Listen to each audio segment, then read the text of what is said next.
आज के इस शॉर्ट वीडियो का ऑब्जेक्टिव है overriding CSS rules and colour formats, इसको समझना।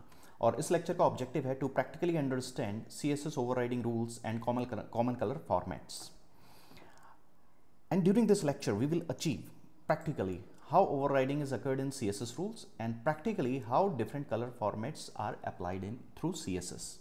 तो let's see them one by one. सबसे पहले बात करते हैं overriding CSS rules की। देखिए, overriding CSS rules की अगर हम बात करें तो CSS को HTML में इंक्लूड करने के तीन मेथड्स होते हैं। दिस मीन CSS को HTML में अप्लाई करने के ये तीन मेथड्स होते हैं, इनलाइन, एम्बेडेड और एक्सटर्नल।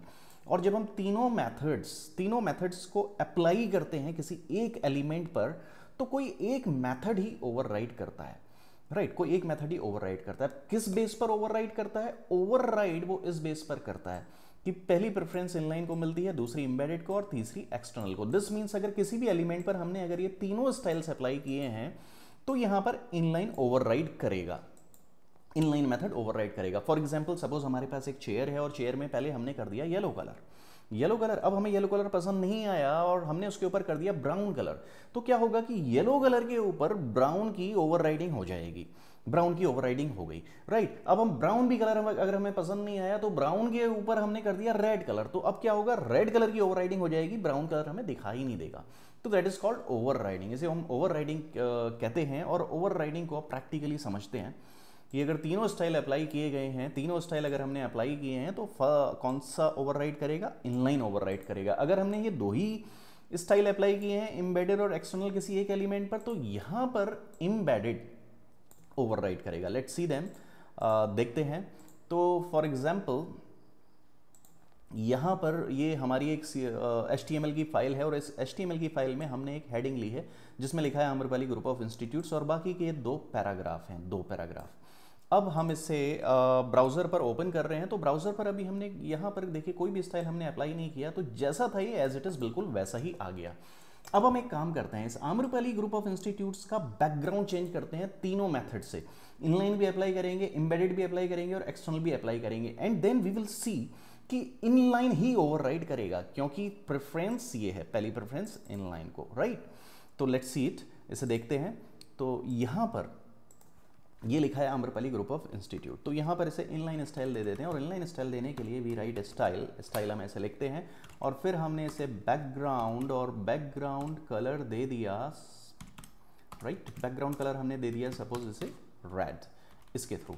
अब यहाँ पर एम्बेडेड भी अप्लाई कर देते हैं। तो एम्बेडेड अप्लाई करने के लिए हेड सेक्शन के अंदर वी राइट स्टाइल, हमने लिखा यहाँ पर स्टाइल, और स्टाइल के अंदर हमने इसे फिर बैकग्राउंड कलर दे दिया। अब दूसरा कलर दे दिया ग्रीन कलर दे दिया। अब हमने दोनों स्टाइल यहाँ पर दो स्टाइल अप्लाई कर दिए। अब तीसरा स्टाइल यहाँ पर हम एक्सटर्नल स्टाइल अप्लाई कर रहे हैं। This external style is H1 पर अप्लाई करना है। तो H1 के अंदर अब हमने इसे बैकग्राउंड कलर दे दिया यहाँ पर ब्लू यहाँ पर दे दिया। तो तीनों मेथड्स हमने H1 पर अप्लाई कर लिए हैं। अब कौन सा ओवरराइड करेगा? इनलाइन को पहली प्रेफरेंस मिलेगी और इनलाइन में हमने कलर दिया है रेड। तो यहाँ पर अब ये कलर इसका रेड हो गया होगा, वी विल सी। तो यहाँ पर ये इसका बैकग्राउंड रेड हो चुका है, background is red. Now let's see the next one, that is colours in CSS। तो कलर्स देखिए, जब हम किसी भी एलिमेंट पर CSS के थ्रू कलर अप्लाई करते हैं तो कलर्स के अलग अलग फॉर्मेट्स होते हैं, राइट? तो यहाँ पर हम कुछ कॉमन कलर फॉर्मेट देख रहे हैं, जैसे कि यहाँ पर पहला कलर फॉर्मेट है RGB एब्सोल्यूट। और इस मेथड को, अगर इस फॉर्मेट को कभी भी हमें अप्लाई करना होता है तो फॉर्मेट का मेथड ये है। अप्लाई करने के लिए हम लिखते हैं R, फिर G, फिर B। R stands for red, G stands for green and B stands for blue. And then within the parenthesis हम तीन आर्ग्यूमेंट लिखते हैं। पहला आर्ग्यूमेंट RRR, दूसरा GGG, तीसरा BBB। दिस मीन्स RRR की जगह हम रेड की वैल्यू लिखेंगे एंड G फॉर ग्रीन, यहाँ पर हम ग्रीन के लिए वैल्यू लिखेंगे और BBB के लिए हम ब्लू की वैल्यू लिखेंगे। और ये RGB इनकी वैल्यू वेरी करेंगी 0 to 255। तो जिस कलर की मेजॉरिटी, जिस कलर का नंबर यहाँ पर ज़्यादा होगा, सपोज ब्लू की मेजॉरिटी, ब्लू का नंबर हमने ज़्यादा दे दिया है, तो यहाँ पर ब्लू की तरफ कलर जाएगा, राइट। और अगर तीनों के हम नंबर्स दे देंगे तो उनके कॉम्बिनेशन पर कोई भी नया कलर बन के आ जाएगा। फॉर एग्जाम्पल इस RGB एब्सोल्यूट मेथड को अप्लाई करके देखते हैं। यहाँ पर देखिए अभी ये पैराग्राफ है, this is the first paragraph. तो इस फर्स्ट पैराग्राफ में हम RGB मेथड को अप्लाई करते हैं, right. This is the first paragraph, तो लेट्स अप्लाई इट।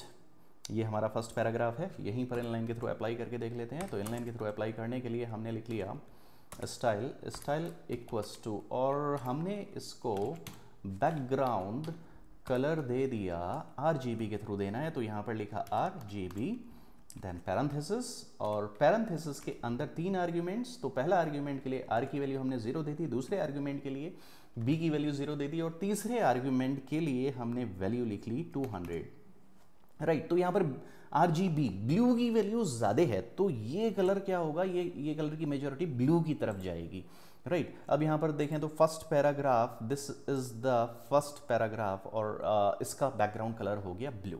तो the next one format is RGB percentage, ये नेक्स्ट वन फॉर्मेट है। और यहाँ पर परसेंटेज लिखी जाती है, जैसे हमने यहाँ पर नंबर लिखा, तो यहाँ पर RGB में परसेंटेज लिखेंगे RGB, then we will write the percentage of R, then we will write the percentage of G, and then we will write the percentage of B, and this percentage goes from 0 to 100। For example इसे apply करके देखते हैं।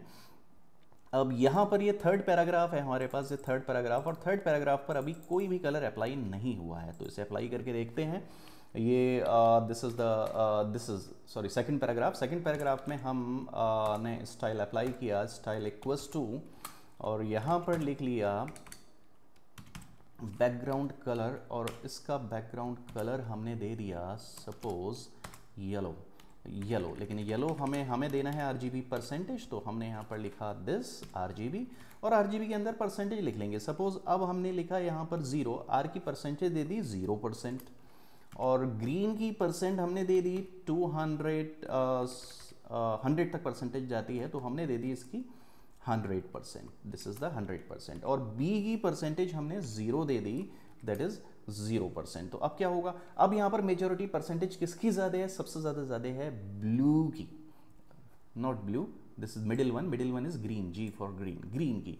तो ये colour green का, इसका background colour green हो जाएगा। लेट्स सी, देखिए यहां पर इसका बैकग्राउंड कलर ग्रीन हो गया।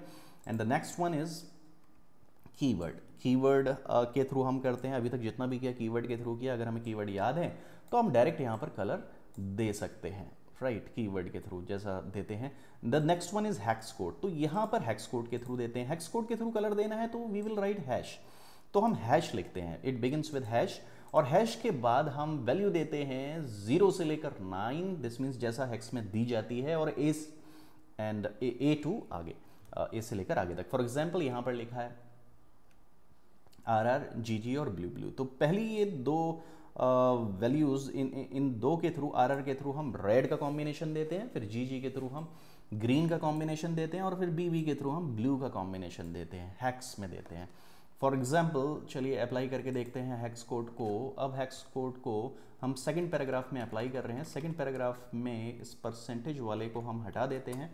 तो जब हमने इस परसेंटेज वाले को हटा दिया, तो अब सेकंड पैराग्राफ में कोई भी स्टाइल अप्लाइड नहीं है। देखिए सेकंड पैराग्राफ को कोई भी बैकग्राउंड कलर नहीं आया है। अब हम इसका बैकग्राउंड कलर हेक्स में दे रहे हैं, तो हेक्स में हमने इसका बैकग्राउंड कलर दिया, background colour, and this begins with hash and the first argument is RR। तो RR के लिए सपोज हमने वैल्यू दे दी AA, राइट, RR के लिए हमने वैल्यू दे दी AA, और उसके लिए वैल्यू दे दी सपोज 00 G के लिए, और B के लिए हमने वैल्यू दे दी 00। तो इट गोज, ये कहाँ पर जाएगा, इट गोज टू AA, ये AA की तरफ जाएगा, देयर इज नो कॉमा। तो this first stands for R, तो यहाँ पर ये R हो जाएगा, इसका बैकग्राउंड रेड की तरफ ये कन्वर्ट हो रहा है, क्योंकि value vary from A to F, A से लेकर F तक वेरी करेगी। हमने A दिया है तो A के अकॉर्डिंग ये कलर कॉम्बिनेशन आ गया है, right. And the next one देखते हैं। नेक्स्ट वन है शॉर्ट हेक्स कोड। तो शॉर्ट हेक्स कोड में हम इस R की जगह केवल एक ही आर्ग्यूमेंट लिखेंगे, एक ही वैल्यू लिखेंगे, ऐसे ही जी की जगह भी ए की वैल्यू लिखी जाएगी और बी के प्लेस पर भी ए की वैल्यू लिखी जाएगी and it will take place accordingly, right. अब कलर फॉर्मेट को इस तरीके से यूज़ करते हैं, लेकिन कलर फॉर्मेट्स को हमें याद करने की ज़रूरत नहीं पड़ती। अगर हमें नहीं पता है कलर फॉर्मेट्स तो we can go to Google. हम यहाँ पर गूगल में जा सकते हैं और गूगल में जाकर हम कलर फॉर्मेट्स देख सकते हैं। और अगर आप किसी टूल्स पर वर्क कर रहे हैं जैसे ड्रीम वीवर या किसी और टूल पर, तो वहाँ पर डायरेक्ट कलर कॉम्बिनेशंस होते हैं जो हमें देते हैं कलर कॉम्बिनेशन। हमें कोड को याद करने की ज़रूरत नहीं। फॉर एग्जांपल अब मुझे किसी का कोड समझ में नहीं आ रहा है तो मैं यहाँ पर गूगल में इसका कोड देख सकता हूँ। तो यहाँ पर लिख दिया हेक्स कोड कलर इन CSS, तो CSS में यहाँ पर हेक्स कोड दिखा देगा, राइट। हेक्स कोड फॉर्मेट यहाँ पर हमको दिखा देगा। फॉर एग्जाम्पल यहीं पर देखिए, यहाँ पर इसने इसके अंदर हम जाएंगे तो टेबल होगी और टेबल पर यहाँ पर उस टेबल के थ्रू इसने हमें हैश, ये देखिए इस तरीके से इसने कलर दिए हैं। ये वाला हैश के साथ बिगिन है तो हैश के साथ स्टार्ट है तो दिस इज हेक्स। ये RGB का फॉर्मेट भी इसने दे रखा है और वहाँ पर इनके कलर्स भी दे रखे होंगे, कौन कौन से कलर्स हैं। हमें जो कलर पसंद है हम उसका फॉर्मेट सेलेक्ट कर लें और अगर हमारे पास टूल है तो टूल से तो डायरेक्ट कलर्स सेलेक्ट हो जाते हैं। तो दैट्स ऑल, थैंक यू।